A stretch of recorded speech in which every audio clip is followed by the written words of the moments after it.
సుమన్ టీవీలో మీ business promotions కోసం ఈ కింది నెంబర్ను సంప్రదించగలరు.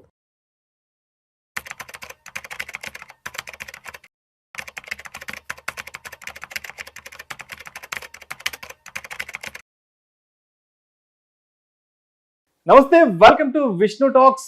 నేను విష్ణు. ప్రస్తుతంతో పాటు Kautilya capital founder and trader Ashok Devanapriya garu ఉన్నారు. వారితో మాట్లాడదాం.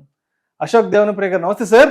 నమస్కారం sir. Welcome to Vishnu talks. Thank you very much for the invitation. So Ashok Devanapriya garu, ఒక 18 years బ్యాక్ 2008 డిసెంబర్ ఆ టైంలో నాస్డాక్ లో ఒక పెద్ద స్కామ్ ఒకటి బయటకు వచ్చింది. 65 billion స్కామ్ ఒకటి ఏదో బయటకు వచ్చింది, గుర్తుందా మీకు?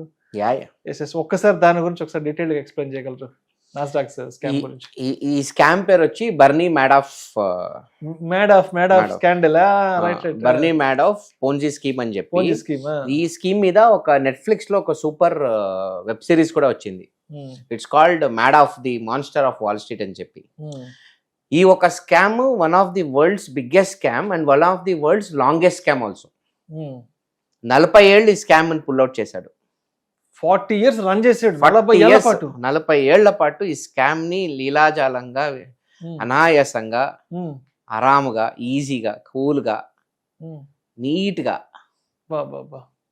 తోసుకుంటూ పోయి మోస్ట్లీ ఇంకో 20 ఏళ్ళు తోసేవాడు. కానీ అప్పట్లో సబ్ప్రైమ్ క్రైసిస్ వచ్చింది. అమెరికా హౌసింగ్ బబుల్ బ్లాస్ట్ అయింది. అప్పట్లో ఎక్స్పోజ్ అయింది. స్టోరీ మొత్తం ఇంతే. వాళ్ళ మామగారు కొంచెం రిచ్, పెళ్లి చేసుకున్నాడు. షేర్ బజార్ పిచ్చి ఉండింది. ఏం చేశాడు, ఒక రోజు వాళ్ళ మామగారి ఫ్రెండ్స్ ఒక ముగ్గురిది డబ్బులు తీసుకున్నాడు. మీ డబ్బులు నాకు ఇవ్వండి, నేను మేనేజ్ చేస్తాను, ఇన్వెస్ట్మెంట్ చేస్తాను, దాన్ని బాగా ఇన్వెస్ట్ చేసి మంచి ప్రాఫిట్ చేసి మీకు రిటర్న్ ఇస్తాను అని చెప్పి తీసుకున్నాడు మామగారి ఫ్రెండ్స్ దగ్గర, వాళ్ళ ఫ్రెండ్స్ దగ్గర. కానీ ఆ డబ్బులు మొత్తం పోయినాయి. ఒక రోజు ఏమైంది, మామ దగ్గర పోయి తప్పైపోయింది మామ, ఇలా ఒక మిస్టేక్ జరిగిపోయింది, తీసుకున్నా కానీ మెయింటైన్ చేయలేకపోయాను, అన్ని లాస్ వచ్చింది అని చెప్తే మామగారు సరే పోన్లే, మళ్ళీ ఇలాంటి తప్పులు చేయకు, ఆ డబ్బులు నేను ఇచ్చేస్తాను, తీసుకో డబ్బులు వాళ్ళకి ఇచ్చేయని చెప్పాడు. ఈ మనిషి వాళ్ళ ఫ్రెండ్స్ దగ్గర పోయి, చూడండి సార్, మార్కెట్ దొబ్బింది, అయినా కూడా నేను లాస్ చేయలేదు, మీ క్యాపిటల్ అట్లే ఉంది, మీ డబ్బులు మీరు తీసుకోండి అని ఇచ్చాడు.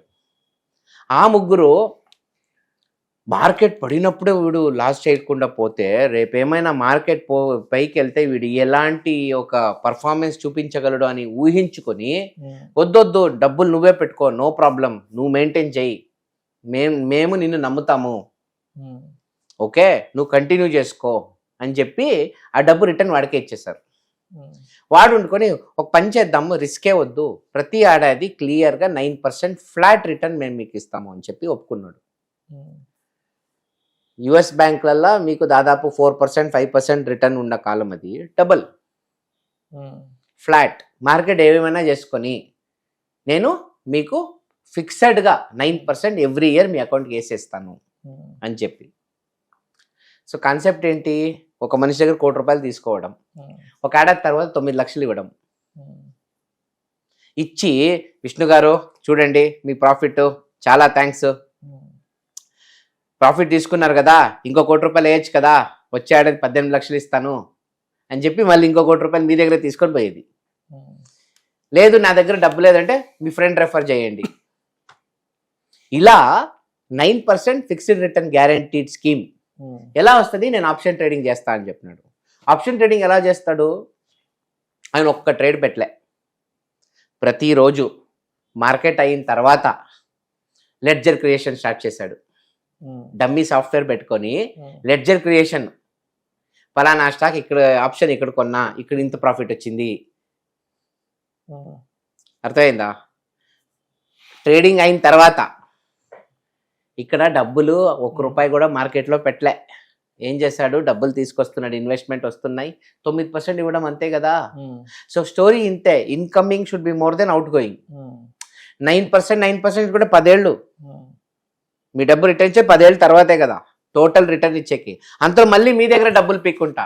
ఎంతో మంది డబ్బులే తీసుకోలేదు. మీరు ₹1,00,00,000 పెట్టారు, 3 ఏళ్ళు ఇచ్చాడు, మళ్ళీ ఇంకో ₹1,00,00,000 ఇచ్చారు మీరు, మళ్ళీ 3 మళ్ళీ ₹1,00,00,000. So you are giving him more money then taking payouts. ఆ ఒక లెడ్జర్ ఫేకింగ్ చేసుకునేకి ఒక పెద్ద ఆఫీసే క్రియేట్ చేసుకున్నాడు. ప్రతిరోజు నైట్ ఆ ఆఫీస్లో ఏంటి, మార్కెట్ తర్వాత ఫలానా ఆప్షన్ కొన్నా ప్రాఫిట్ బుక్ చేసుకున్నా అని చెప్పి ఫేక్ లెడ్జర్స్ క్రియేట్ చేసుకొని ఆ లెడ్జర్ మొత్తం ప్రపంచంలో ఉండే అన్ని ఇండియాలో యుఎస్లో ఉండే అన్ని క్లయింట్లకి పంపించేవాడు.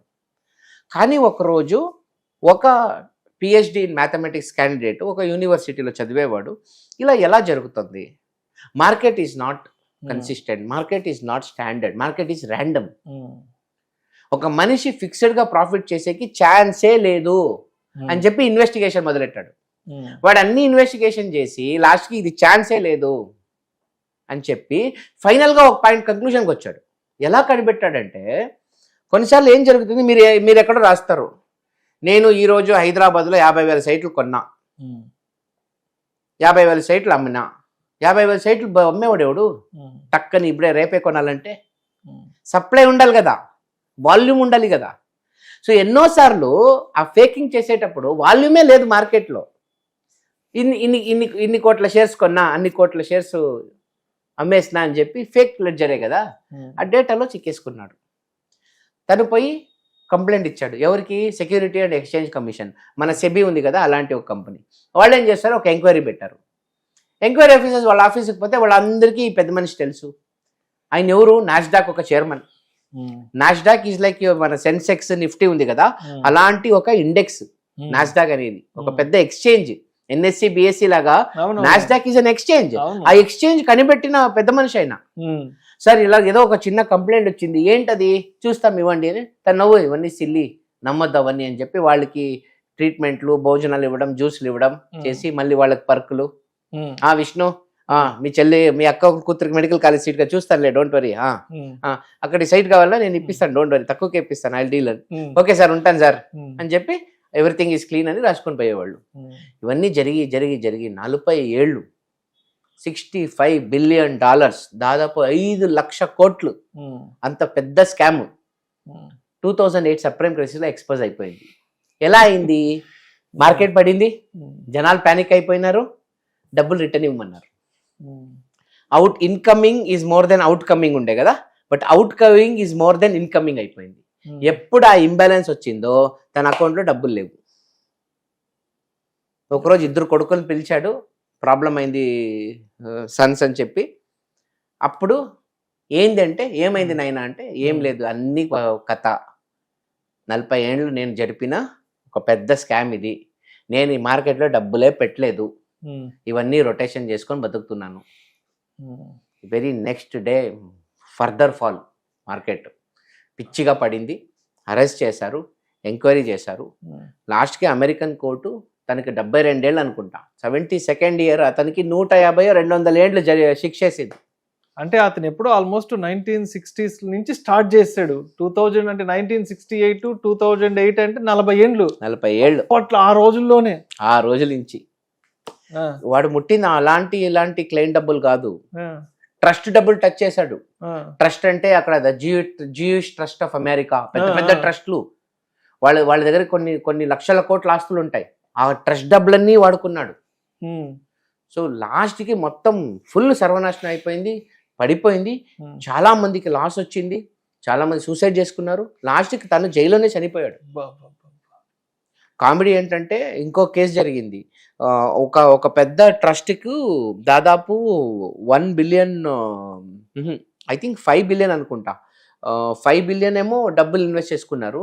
తను ఒక లాయరు, నేను సపోర్ట్ చేస్తాను, నాకు ₹10 డబ్బు వద్దు, బట్ డబ్బులు రికవర్ చేసి 20% నాకు 1 బిలియన్ ఇవ్వాలి అని ఒక కేసు అప్లై, 1 బిలియన్ మీరు నాకు ఇవ్వాలి ఫీజుగా అని ఒక కేసు డీల్ చేసుకున్నాడు. లాస్ట్కి వాళ్ళు డబ్బులు వసూలు చేసేసి 1 బిలియన్ పీక్కున్నాడు లాయర్.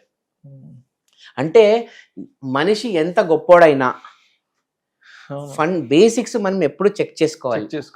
పెద్ద బ్రాండు, పెద్ద మనిషి అని ఊరికే చూడకుండా, అనలైజ్ చేయకుండా ఇన్వెస్ట్ చేస్తే ఇలాంటి సమస్యలు వస్తాయి.